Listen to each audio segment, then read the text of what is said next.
Hello and welcome to another video.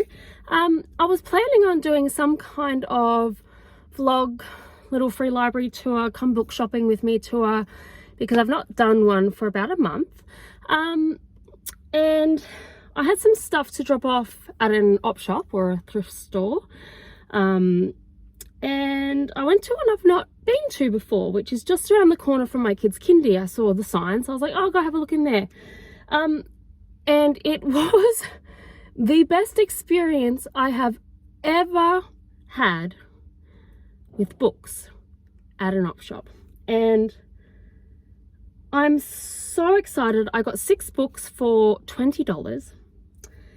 And also, because I spent over $15, I got a box of veggie chips, which is a local vegan healthy chip company. Anyways, I want to show you what I got because I'm gobsmacked. It wasn't a huge selection, but the selection they had was epic. And the op shop wasn't like a Vinnie's or a Lifeline or Salvo's. It's connected to some kind of church, so maybe because it's not a mainline op shop, they're maybe a bit more selective about what they sell and the items that they get. Like when you go into a Vinnie's or a Salvo's, you kind of get a whole pile of just old books that are damaged and of the same authors and the same titles. But this one was, I'll show you, it was pretty good. So the first book I got was The Silent Patient by Alex Michaelides. Now, I've had this one on my TBR for a little while now, and I was just hoping that I would find it one day. So, not the cover I would have chosen, but for $3. So, oh, bonus, there's a bookmark. A little Aboriginal dolphin painting with the sun, and it's laminated, so that's kind of fun. Anyways, so I picked that one up because I saw that. I wasn't particularly looking for titles. I just went through the shelves to see if there was anything that I had heard of. So the second book I got was Daisy Jones and the Six by Taylor Jenkins Reid. Now, I haven't even read the Seven Husbands of Evelyn Hugo yet, but it is on my TBR, and this one was also $3. So same thing, I just thought for $3 I might as well just pick it up now, because I'm not going to be guaranteed to find it again, because it is a popular book. And same with this one, it is a popular book, so I just thought I would pick them up while I had the opportunity to, especially so cheaply. Now the other ones that I got are classics, and I just want to show you these two. Well, this one first. This is The Castle of Otranto by Horace Walpole. And Horace Walpole is the 4th Earl of Oxford and was a writer, antiquarian and politician, best known for his letter writing and for this book, which is the first graphic novel. So it looks brand new, it doesn't even like open. So this is like a brand new book, and it was $5.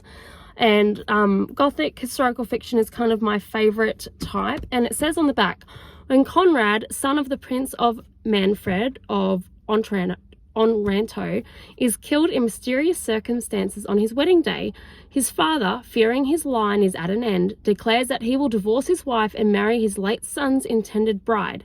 Soon, however, this planned union brings about a series of supernatural events and tragic misunderstandings with fatal consequences. Presented as the translation of a medieval Italian text from the time of the Crusades, this book was the first and most influential novel of the 18th century Gothic revival, and introduced several of what became the most recognizable tropes. So that one was only $5, and being a brand new book, I just thought that sounded really interesting. It's not very thick, so why not give that one a go? The other one I got that is a kind of like a similar, they're by the same publisher, so I'm assuming, and there was another 2, but they weren't interesting, but they were like brand new as well. And this one's like same thing, it doesn't even look like it's been touched or read. This is Life in the Country by Giovanni Verga, and it's translated by J.C. Nichols. And it says published in 1880, 1 year before Verga's influential novel, The what? I'm not even going to try. This novel first masked his stylistic shift towards the school of Italian realism. The collection centerpiece, Rustic Honor, so this is a collection of short stories, was famously adapted into a play by the author, becoming an opera. So these two are things I've never heard of that I was like, hey, let's give those a go. Now, the other one I got was for $1, and it's a bit dirty, but that's okay. But it's The Murder of Roger Ackroyd by Agatha Christie, and it's this gorgeous little hardback. And it doesn't, same thing, it does not even look like it's been, like, it's hard to open. It doesn't even look like it's been read, and it's just like this beautiful like cover underneath. But I've been wanting to read Agatha Christie for a while, and this one was literally $1. So it's a beautiful little like kind of pocket size hardback copy, and it was $1, so grabbed that one. And the last one I got is actually the first book that I picked up, and I freaked out when I saw it. I've already got this book in paperback, but I saw this one and I freaked out because it's Sense and Sensibility in the Barnes & Noble leather hardback cover, and it was $5. So I had to get that for my collection because for $5, like, these books are quite expensive normally. And same thing, it looks almost brand new. So it's got beautiful end pages. But yes, it is the Barnes & Noble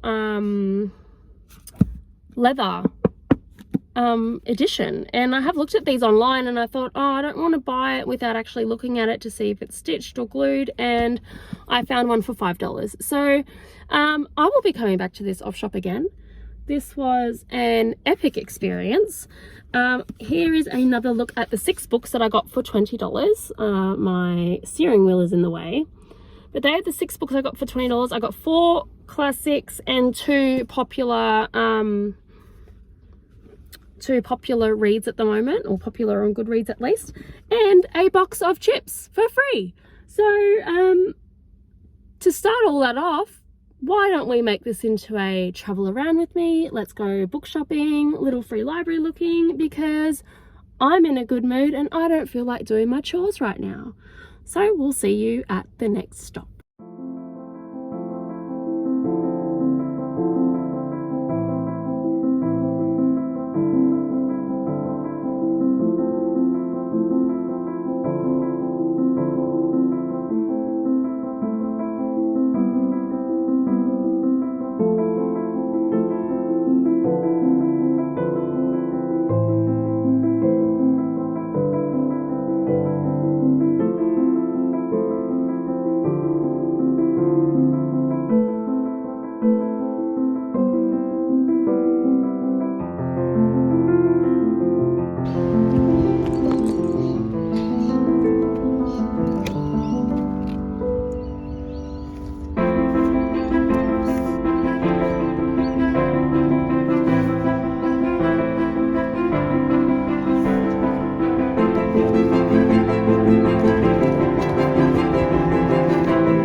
This one looks pretty worse for wear. I'm not even going to get out. Pretty waterlogged.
I've had some lunch.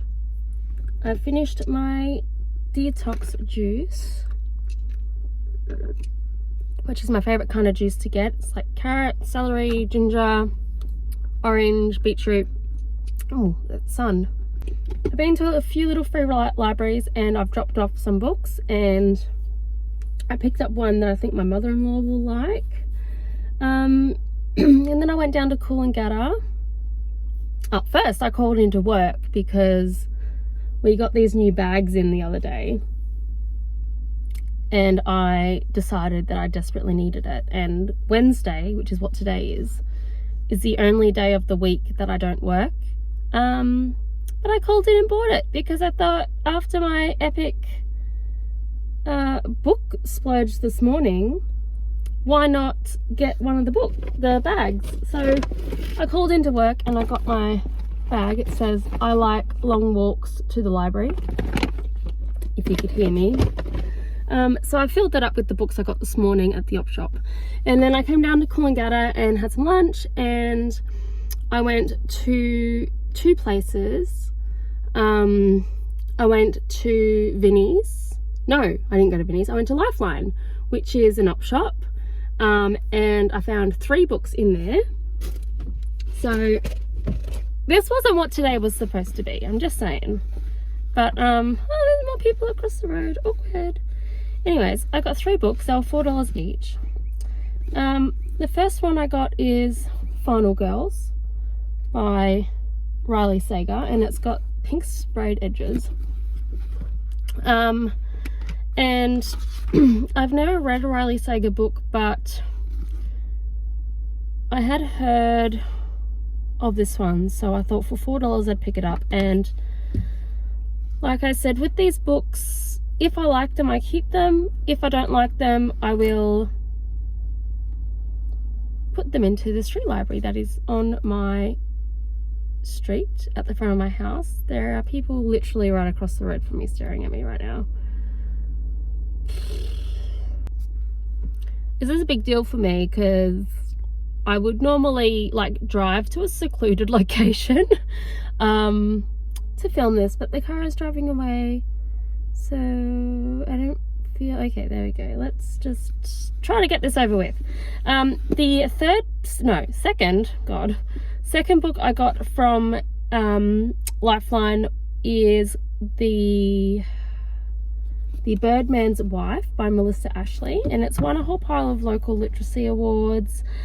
And I actually have another book by this author currently on my June TBR. It got picked from my June TBR jar challenge. So I thought, because it was $4 and this is the one that I had heard of most from this author, and it's just like got really pretty like designs on the inside. So anyways, I thought I would give that one a go, and same thing, if it doesn't work out, it'll just go into my what's that thing called? Street library. Oh my god, I'm like so paranoid right now. And then the third book I got from Lifeline it's called The Boilerplate Rhino by David Quammen.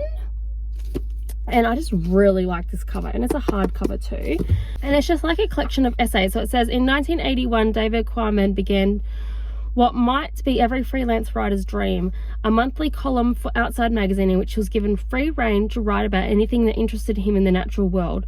His column was called Natural Acts, and for the next 15 years he delighted Outside's readers with his fascinating ruminations on the world around us. And the Boilerplate Rhino brings together 26 of the most thoughtful and engaging essays from the column, none previously printed in any of his earlier books.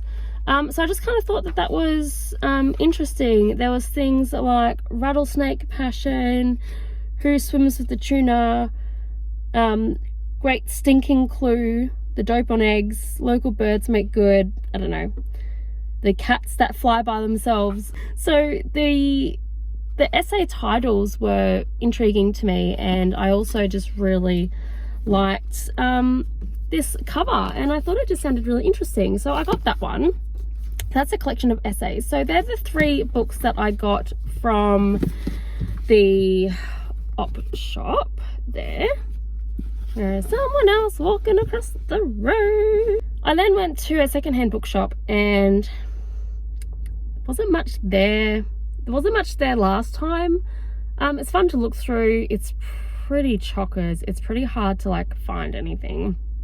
I was there for ages, and the lady was actually really nice and she was trying to help me, but she didn't really have what I was looking for, so I just kind of had a wander. And in the fiction section I found this one called The Forgotten Letters of Esther Durant, and it just sounded exactly like something that I would read. And I think it's another Australian author, which is the same with The Birdman's Wife, because it's published by Hatchet Australia.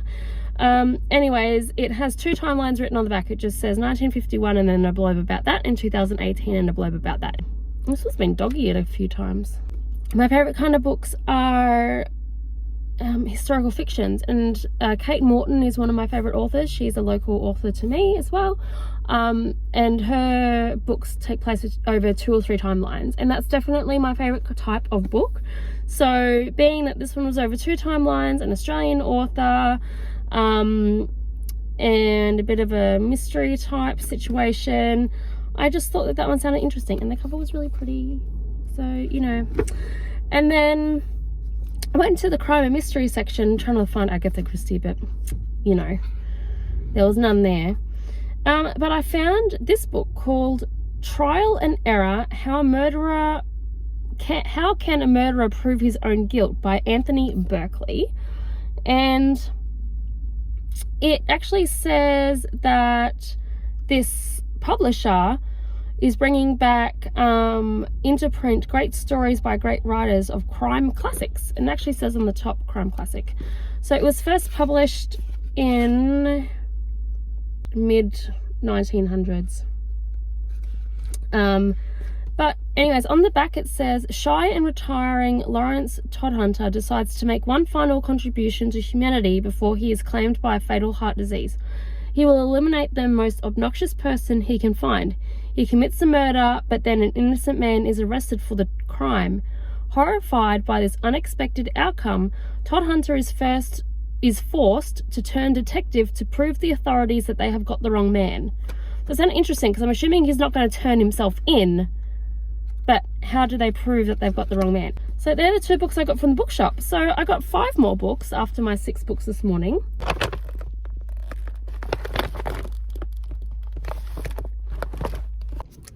You thought I was done.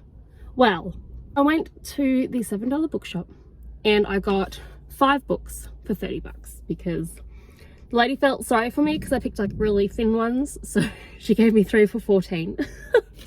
And then the other ones were around that price. So they're all brand new. So I thought I would show you the last 5 books of the day that I picked up. I've not been in there for a month because I think I mentioned before I had been sick. I found some interesting books. So like I said, 3 are quite skinny and the other 2 are proper novels. So she felt sorry for me having to spend $7 on these, so she gave me these 3 for like $14, $15. So anyways, the books that I got was DKMH, which is poems by Darcy Montgomery. And Darcy Montgomery is a young Australian actor who plays Billy in Stranger Things. It was the last one there, and I had actually heard of this already because I think when the Stranger Things came out I was stalking it, and then I was stalking his page and I saw it there. So anyways, that's interesting. So I got that. And then I got, there's someone right in front of me. Ugh. Dang. Notes from an Apocalypse, Personal Journey to the End of the World and Back by Mark O'Connell. And it just kind of sounded funny. It says on the back, an apocalypse is nothing new, but of late Mark O'Connell has found himself particularly anxious about the end of the world. As things fall apart around him, he sets out to meet the people preparing to survive. Environmentalists meditating in remote Scottish forests, billionaires dreaming of life on Mars or a villa in New Zealand, and conspiracy theorists yearning for a lost American idol. Journeying with him through this landscape of anxiety, we learn what it takes to make it to the other side of the world. So I'm assuming it's like about doomsday preppers type thing. But it says on the front, like, extraordinarily good, harrowing, tender-hearted and funny as hell, forensic and funny, one hell of a funny book, seriously funny, brilliantly done, disturbingly relevant, a fidgety, frightful but very funny book with which to while away the days in self-isolation. Anyways, I thought that one sounded funny, so I got that. And then I got this, which never heard of before, but I loved the artwork, and it's called The Whispering Muse, and it's by Sojong, I don't know. It's been translated from Icelandic. So it says on the back, Vladimir Haraldsson is an eccentric Icelander with dubious ideas about the relationship between fish consumption and Nordic superiority. To his delight, in the spring of 1949, he is invited to join a Danish merchant ship on its voyage to the Black Sea. He is less delighted with the lack of fish on the menu. Worse, his fellow travellers show no interest in his fish and culture lecture. They prefer the enthralling tales of the second mate, who every evening regales them with his adventures aboard the Argo on Jason's legendary quest for the Golden Fleece. So it says that the author weaves together Greek and Nordic myths in with the legacies of the Second World War in a mesmerizing novel. It's been blurbed here by A.S. Bryant and David Mitchell, and yeah, I've never actually read a book translated from Icelandic, but I just loved this cover. So that's that one. It's very short. So, and then the two novels I got are Private Citizens by Tony Tullett-Humute. This one. And it just says in the synopsis, capturing the anxious, self-aware mood of young college grads in the noughties, Private Citizens embraces the contradictions of our new century. Call it a gleefully rude comedy of manners, Middlemarch for millennials. The novel's four whip-smart creators, idealistic Corey, internet lurking Will, awkward Henrik, and vicious Linda, not Lydia, are torn between fixing the world and cannibalizing it.